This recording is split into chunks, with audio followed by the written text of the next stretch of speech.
Que signifie le fait de voir l'heure 13h13 de manière répétée, de manière régulière? Si vous voyez régulièrement cette heure, 13h13, les chiffres 1, 3, 1, 3, eh bien en fait c'est que votre subconscient tente de vous faire passer un message. Vous n'êtes pas obligé de l'écouter, mais on sait que si on écoute ce que notre subconscient veut nous dire, eh bien en général, cela nous permet de réaliser nos projets. C'est une des sciences les plus anciennes des arts divinatoires. La numérologie nous indique que le nombre 13 est la source d'une quantité infinie de légendes, de superstitions. Par exemple, lorsque Jésus, à la scène, est paru, ils étaient 12 personnes qui étaient attablées. Et Jésus a été trahi par la 13e personne, le 13e convive. Vous connaissez tous Judas. Le massacre de l'ordre des Templiers a également eu lieu un vendredi 13, le 13 octobre 1307. Est-ce que l'heure 13h13 est synonyme de chance ou de malchance? Voyons au niveau des anges gardiens. Vos anges gardiens, s'ils utilisent l'heure 13h13, c'est clairement parce que votre conscient est profond qu'un changement. Un changement profond est à venir dans votre exercice, dans votre existence. Il va y avoir un changement. Et peut-être qu'il est temps de commencer. Mais alors, quand on entend le 13h13, est-ce qu'il faut attendre ou est-ce que le changement peut commencer dès maintenant? N'oublions pas que le chiffre 13 est la même chose qu'une transformation importante, en profondeur.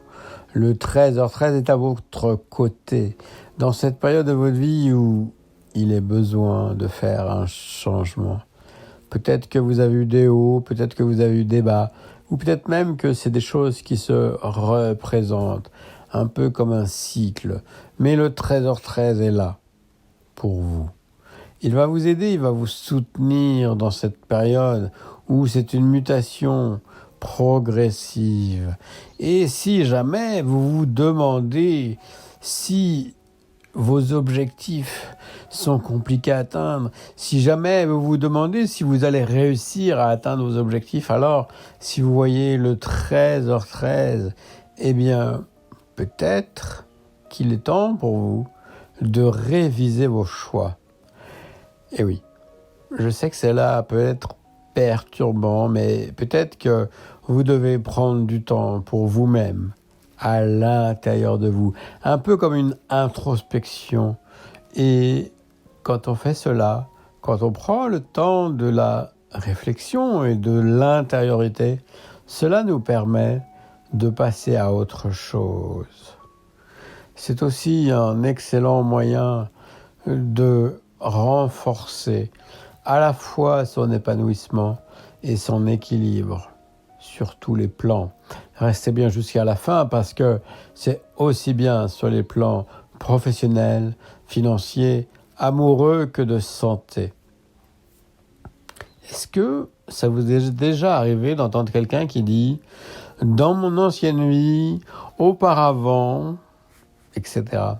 Et en fait, lorsque quelqu'un annonce ce genre de choses, cela signifie simplement que 13h13, qui, ne l'oublions pas, est aussi un symbole de mort, mais aussi un symbole de résurrection, de renaissance, alors vous allez complètement renverser l'ordre établi.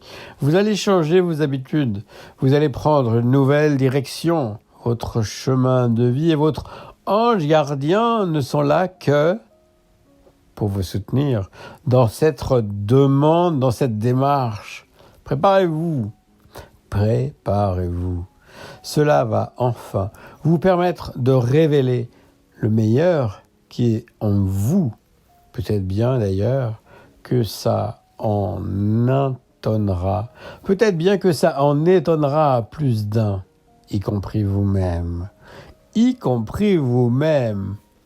Si on pense aux anges, oh j'ai du mal, si on pense aux anges, voilà, belle allitération, l'ange gardien qui correspond à 13h13, eh bien c'est Yehazel. Yehazel, et sa période d'influence, c'est entre 13h et 13h20. Yehazel, il est le symbole de l'entraide, et cet ange-là, il est là, pour vous, comme une grande source d'inspiration à l'intérieur de vous-même. Et c'est ça qui va vous permettre d'explorer votre domaine créatif. L'explorer, mais non seulement l'explorer, mais aussi l'influer, le potentialiser et y exceller. Et si vous êtes triste et que cela concerne le domaine de l'amour, n'hésitez pas à adresser à cet ange particulier une prière pour retrouver la paix et la sérénité sur le plan affectif. Il est l'allié idéal pour que vous puissiez enfin quitter une relation amoureuse toxique. Si vous avez envie d'en savoir plus, eh bien, vous pouvez vous rendre sur le portail spirituel perspectivespirituelle.com